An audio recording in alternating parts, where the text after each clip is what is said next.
পাঁচু যেই তালটাকে ধরে ততক্ষণেই চারিদিক কেঁপে ওঠে আর দুজনেই তালের ভেতরে প্রবেশ করে যায়।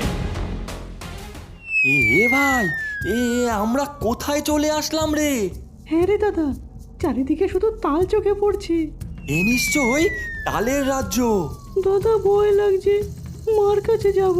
দূর পাগল, আমি আছি না। ওই দেখ দাদা, আমাদের মতো মানুষ পিঠে বস্তা করে কিছু নিয়ে যাচ্ছে।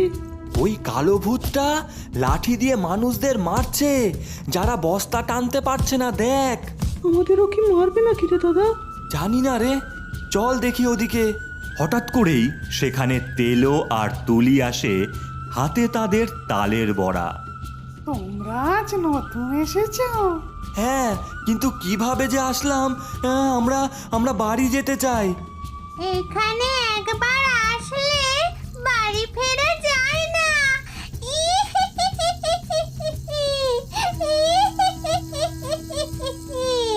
না না, আমরা বাড়ি যাব। তোমাদের তো তালের বড়া পছন্দ, এই নাও, এগুলো খাও আর আমাদের বন্ধু হয়ে যাও। দাদা কি বলিস, কি টেস্টি তালের বড়া। চল খেয়ে নি। দুই ভাই সব কটা তালের বড়া খেয়ে নেয়।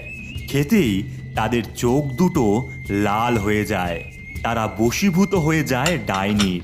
আরো দুটো। চল মায়ের কাছে নিয়ে যাই এদের।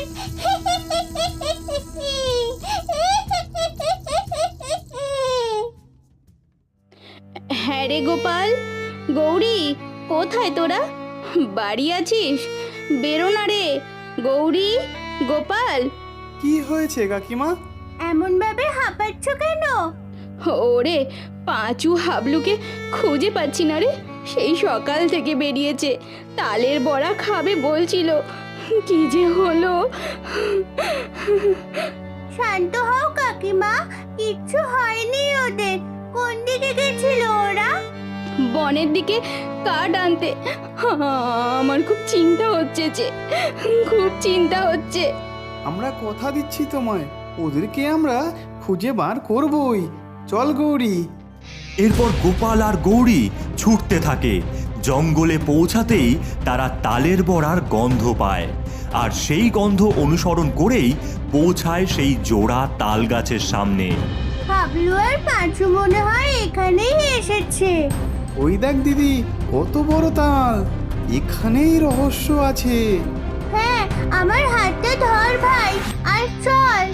গোপাল আর গৌরী দুজনেই পৌঁছায় তালেশ্বরী রাজ্যে।